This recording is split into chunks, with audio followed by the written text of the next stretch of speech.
Usually when I open Netflix, I'll quickly check what's in the top 10 out of curiosity. This week I was surprised to find a movie I'd never heard of called Deadly Illusions in the number one spot. I was intrigued. The word deadly seemed promising, and if it was trending, surely it must be pretty good. So, on a whim, I watched Deadly Illusions. And oh my god, what is this movie? If you're here looking for a spoiler-free review for Deadly Illusions, in quick summary, this is an awful but thoroughly entertaining Hallmark romantic thriller. It is exactly like the 2,000 other ones that have been made before. Watch this if you enjoyed those. If you don't care about spoilers and want to hear me dive into every hilarious moment in this bananas movie, then sit down, prepare yourself, maybe grab a pen and paper, because Deadly Illusions is an absolute clusterfuck. Deadly Illusions opens and we meet our lead character, famous author Mary. Mary's publisher comes to her home for a meeting and offers her $2 million to write a new book. What is Mary's reaction to this offer? Well, of course Mary responds by immediately ending the meeting 30 seconds after they arrived, kicking the publisher and his assistant out of her house and telling his assistant, "You know nothing about me. You don't know what you're talking about and you should be fired." Don't you dare have the nerve to come to a scheduled meeting with Mary and offer her $2 million to do her job, or Mary will unleash her full wrath upon you. Later that evening, after Mary's husband tells her that he coincidentally lost half of their life savings in a bad investment, being the saint that she is, Mary reluctantly accepts millions of dollars to write a book. The next hardship in Mary's path is that she will need to hire a nanny to watch her kids while she writes. Thankfully, while the two are showering together at a gym, Mary's best friend Elaine hands her a business card for a nanny service. Thank the Lord, Elaine not only had a business card for a nanny, even though she doesn't use a nanny, but that she also kept it with her while showering. It's that kind of razor-sharp, intelligent writing that really elevates Deadly Illusions. But Mary isn't just going to hire any old nanny. Mary is very selective. She wants to make sure her kids are being watched around the clock by the best, Ivy League educated nanny. Mary calls the nanny company, proceeds to interview 10 nannies and doesn't like any of them, until on the very last interview she meets Grace. Mary instantly falls in love with Grace, because in the 10 seconds Mary leaves to grab tea, Grace pulls out a book and starts reading. You know, just like any normal person would do during a job interview. If I'm in any social interaction and the other person so much as blinks or sneezes, you know I'm taking that opportunity to catch up on some light reading. Naturally, author Mary can't resist someone who owns a book, so qualifications or background checks be damned, Grace is hired. Now for those of you playing at home, do you think Grace is a completely mentally stable and well-meaning young woman who only wants to help Mary, her family, and her career? Or B, a scheming sexist lunatic who will slowly unravel Mary's family from within? If you guessed B, then you are right. You must have done your homework and seen every other obsession movie like Perfect Girl, Perfect Stranger, Fatal Affair, Fatal Attraction, My Teacher, My Obsession, A Teacher's Obsession, Secret Obsession, Obsession, Obsession, or Obsession. After Grace is hired, this movie begins to play out exactly how you'd expect. Well, for a little while at least. On day 1, Grace is already in the swimming pool, emerging seductively in her swimsuit. Day 2, Mary decides not to work and instead take Grace bra shopping, which feels slightly strange for a boss-employee errand, but whatever. While trying a bra on, Grace grabs Mary's hand and places it on one of her boobs to give it a good squeeze. Day 3, Mary fantasizes about Grace naked while in a meeting. I'm not going to mention every instance of this, but pretty much every day Mary has a different fantasy about Grace. This movie is so goddamn horny. 5 minutes do not pass without someone either having sex or dreaming about sex. I haven't even made my thumbnail yet, but I already know I'm gonna be demonetized for whatever image I use. Anyways, on day 4, Mary skinny dips and day drinks with Grace. Even though only 10 minutes ago Mary was extremely selective and specific about which nanny she hired, we barely see the kids for the rest of this movie, while the person hired to watch them is busy doing body shots or just leaving in the middle of the day. Neither parent seems to care. I mean, once you've seen Grace in a bikini, your kid's well-being will take a back seat.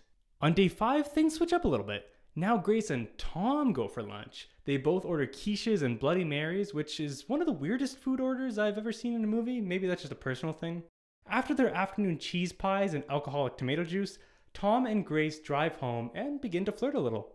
Day 6, Mary and Grace have a picnic and share their first steamy kiss. Later, Mary has a sex dream, not about Grace and her, but about Grace and Tom. So naturally, during a family dinner, Mary has a loud outburst, angrily screaming in front of her 2 kids about Tom having a dream affair with Grace. Remember earlier when I told you to brace yourself for what was to come? Well, now I really mean it. Seriously, pause the video now, drink some water, go for a walk, maybe do a puzzle. Mentally prepare yourself. This movie that was already totally off the rails really goes off the rails at this point. The day after her dinner outburst, Mary calls the nanny hiring service and asks about Grace.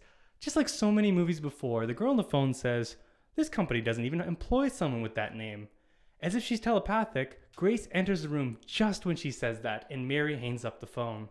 After a tense little interaction, a confused Mary leaves and begins to investigate Grace's history. Mary goes to visit Elaine for advice, enters her office, turns around her spinny office chair, and finds Elaine has been stabbed in the neck with scissors. The cops then arrive and Mary is taken in for questioning. The cops claim Mary is the primary suspect and show her the most hilarious evidence, including a video they claim proves she was at the scene of the crime. Their big smoking gun is security footage of a person wearing a trench coat, sunglasses, and a head wrap entering the building. How in the absolute fuck is that evidence Mary was there? You can't even see skin color or gender, let alone Mary's face. It could be 2 kids stacked on top of each other's shoulders. It looks more like the Invisible Man was at the crime scene. After this, Mary runs away from the police station and tracks down Grace's aunt, who tells her vague details about Grace's troubled upbringing.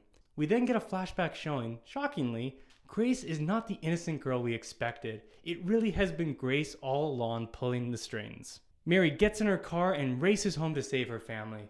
Mary tries to call Tom, but he's in the shower. We see a mysterious figure in a trench coat break in, grab a kitchen knife, and creep through the hallways. We also get a shot of Tom's butt for good measure. In another unbelievable twist, it is revealed the person in the trench coat is in fact Grace. Grace walks in on Tom in the shower, takes off her coat to reveal lingerie, and when Tom turns her down, pulls out the knife, threatens to cut off Tom's dick. It's implied that Tom gets an erection from this, I guess, and then Grace stabs him a bunch in the stomach. Before Grace does the stabbing, she does say the line, "One thing you should know about me is I'm completely insane." So, even though she is a murderer, at least she's an honest one. Soon after, Mary runs in to help Tom. At this point, Grace delivers her big villain monologue, revealing she has split personality disorder. Grace starts talking to herself, half in her normal voice, and half in this demonic echoing voice. This is never addressed, but the voice makes it seem less like she has a disorder and more like she is possessed by Satan himself. Shocked by the reveal, Mary runs away, Grace chases, and the two have an all-out brawl. Mary puts Grace's hair in a blender, Grace pushes Mary to the floor, and Mary ultimately smashes a vase on Grace's head. Grace then grabs Grace by her head and begins to gently stroke her hair. Cut to a year later, Tom is alive and well, the kids are playing soccer, Mary finishes her book and rests it on the grave of her dead friend Elaine. I guess that's supposed to be a nice gesture, but considering Mary kinda got her killed, I'm not sure Elaine's ghost wants a crime novel as a consolation prize. After that, Mary visits Grace in a mental hospital. The final shot of this movie is supposed to be the culmination for this cerebral psychological masterpiece. We see someone wearing the same sunglasses, trench coat, and head wrap from earlier leaving the hospital. Is it Mary? Is it Grace? Are they the same person? Much like the equally incredible movie Inception, I don't think this will ever really be answered. 10 years from now, we'll still be analyzing Deadly Illusions, poring over the clues, piecing together all the shots of Grace's bum, hoping to unlock the mystery. In all seriousness, this ending made no goddamn sense. This movie makes no goddamn sense. Deadly Illusions is trying to be a mystery, but doesn't give you enough evidence or a coherent enough story for you to make any conclusion rooted in logic. My sister and her boyfriend both watched this. They each told me 2 completely different interpretations of what the fuck happened at the end, and honestly, to me, both are equally valid. You could tell me aliens were behind it all, and I would find that just as believable. Overall, I wouldn't say this is my favorite movie, but I guess it is pretty firmly in my top 3 of all time. I hated every minute of it, and I loved every minute of it. Not a minute went by where I didn't have a giant smile on my face or a look of utter confusion or disgust. The acting is over the top, it's hornier than a goat with a birth defect.